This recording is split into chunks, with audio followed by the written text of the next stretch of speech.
Halo pemirsa, kita berjumpa dalam program UNews. Program ini memberikan informasi bermakna pada Anda mengenai sejumlah peristiwa menarik di tanah air. Bersama saya, Yuliandini, dan inilah UNews lengkapnya.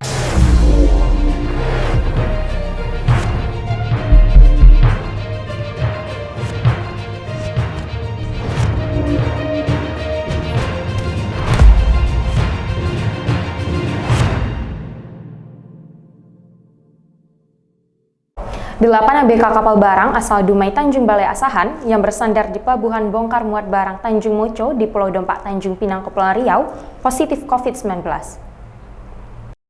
Pelabuhan Bongkar Muat Barang Tanjung Moco di Pulau Dompak Tanjung Pinang, Kepulauan Riau ditutup sementara waktu, pasca 8 ABK kapal barang asal Dumai Tanjung Balai Asahan terpapar COVID-19.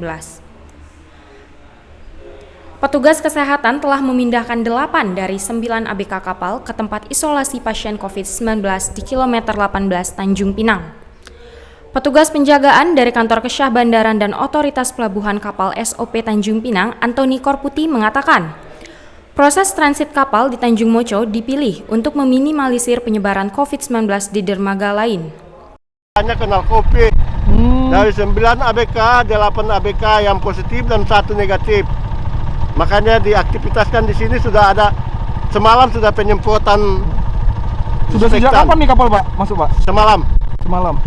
Ini kapal dari Dumai Tanjung Balai Asahan. Terus Pak, kemana? Itu gimana? Tidak ada yang tersisa di situ, Pak?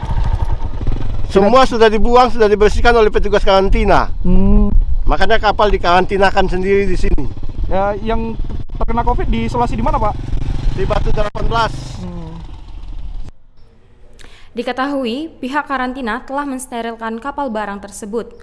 Untuk mengantisipasi penyebaran COVID-19, masyarakat dilarang masuk ke Pelabuhan Tanjung Moco. Nah, kayaknya saya kasih warning juga ya. Tidak boleh mancing di sini dulu, lagi kapal itu lagi di karantina. Jadi sebaiknya dikosongkan pelabuhan hari ini dulu, ya. Dilarang mancing dulu ya. Nanti kalau tidak ada aktivitas baru bisa boleh mancing, dek. Dari Tanjung Pinang, Kepulauan Riau, Aji Nugraha, UTV mengabarkan. Pelaku usaha tempat hiburan malam yang tidak mematuhi aturan jam operasional akan diberi tindakan tegas sebagai ganjarannya. Wali Kota Tanjung Pinang, Kepulauan Riau, Rahma, menjanjikan tindak tegas bagi para pemilik tempat hiburan malam yang tidak mengikuti aturan surat edaran Wali Kota. Aturan yang dimaksud seperti tidak menerapkan protokol kesehatan dan masih beroperasional di atas pukul 10 malam. Para pelaku usaha diminta mematuhi aturan yang berlaku sebagai usaha memutus rantai penyebaran COVID-19. Diperlukan kesadaran seluruh pihak, terutama para pelaku usaha, untuk mematuhi protokol kesehatan serta aturan yang berlaku. Dan sebenarnya kita tidak pernah lalai untuk mengingatkan mereka. Tapi bila mana ini tidak dipatuhi, tentu mohon maaf, kita akan bertindak lebih tegas lagi. Ada sanksinya ya, Bu? Tentu akan ada sanksi bagi pelaku usaha yang tidak mematuhi aturan yang ada sekarang. Selain surat edaran, tentu ada juga aturan yang lebih tinggi mengatur sanksi yang tegas. Sementara itu, Kepala Satuan Polisi Pamong Praja Tanjung Pinang, Ahmad Yani, mengatakan, THM di Tanjung Pinang terpantau tutup. Ia memastikan pemilik THM yang melanggar akan diberlakukan penarikan izin usaha, utamanya yang telah kedapatan 3 kali teguran. Tutup jam operasional ya, mereka tutup. Oke. Siap, makasih, Pak. Pernyataan Kasat Pol PP Tanjung Pinang berbeda dari pantauan tim ulasan TV. Beberapa tempat hiburan malam di Tanjung Pinang masih terlihat buka hingga dini hari dan terpantau ramai pengunjung. Dari Tanjung Pinang, Kepulauan Riau, Muhammad Hairudin, UTV mengabarkan.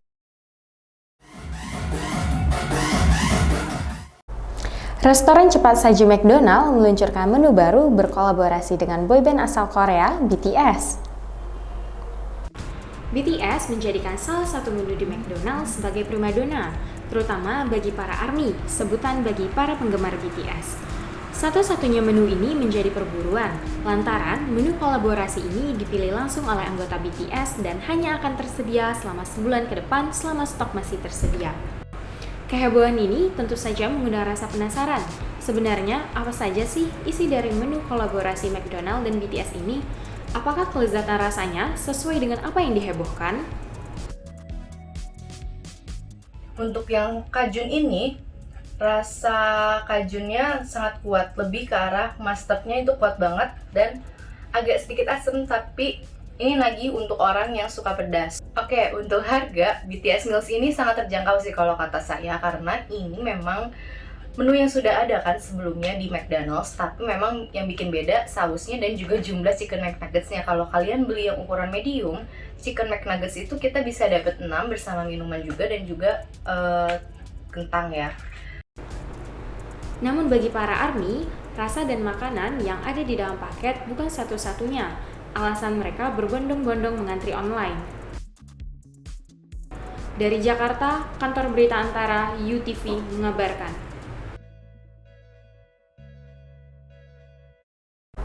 Di Tanjung Pinang, ASN yang menolak divaksinasi akan diberlakukan sanksi berupa pemotongan tunjangan. Pemerintah daerah berlomba-lomba meningkatkan angka capaian vaksinasi. Di pemerintahan provinsi, Gubernur Kepulauan Riau Ansar Ahmad merangkul para aparatur sipil negara untuk menjalankan wajib vaksinasi. Di Tanjung Pinang, Wali Kota Rahma menjalankan aturan yang lebih tegas. Rahma memberlakukan sanksi pemotongan tunjangan bagi para ASN yang menolak vaksinasi. Segala sesuatu tentu kita selalu berpedoman. Kalau yang di atas sudah melakukan, maka tentu yang bawah kita akan berbuat. Selain memberikan sanksi kepada para ASN, Rahma juga akan memberikan sanksi kepada masyarakat dan pemilik usaha yang melanggar prokes dan aturan sesuai surat edaran wali kota. Ya tentu kita sesuatu yang baik untuk memutus ya harus kita lakukan. Dari Tanjung Pinang Kepulauan Riau, Engesti Pedro, UTV mengabarkan. Pemerintah mulai memberlakukan vaksinasi COVID-19 secara massal dengan target 1 juta vaksinasi mulai Juli mendatang. Vaksinasi COVID-19 mulai diberlakukan di seluruh tanah air. Salah satu sektor percepatan vaksinasi massal mulai diberikan kepada para pekerja di sarana transportasi dan pelayanan publik. Presiden Joko Widodo dan Gubernur DKI Anies Baswedan meninjau vaksinasi COVID-19 di beberapa titik transportasi massal di wilayah Jakarta. Prioritas vaksinasi diberikan kepada para pekerja terminal Kampung Rambutan, Pelabuhan Sunda Kelapa, dan Pelabuhan Tanjung Priuk. Prioritas vaksinasi untuk pekerja di sarana transportasi, terminal, dan pelabuhan dikarenakan rentan terpapar COVID-19. Di DKI, vaksinasi tak hanya diberikan kepada para supir bus dan ABK kapal. Vaksinasi juga diberikan kepada para pekerja dan pelaku usaha di sekitar wilayah terminal dan pelabuhan. Terutama karena mereka adalah orang yang interaksinya tinggi, baik sebagai ABK, baik yang pekerja bongkar muat, artinya ada interaksi dengan ABK yang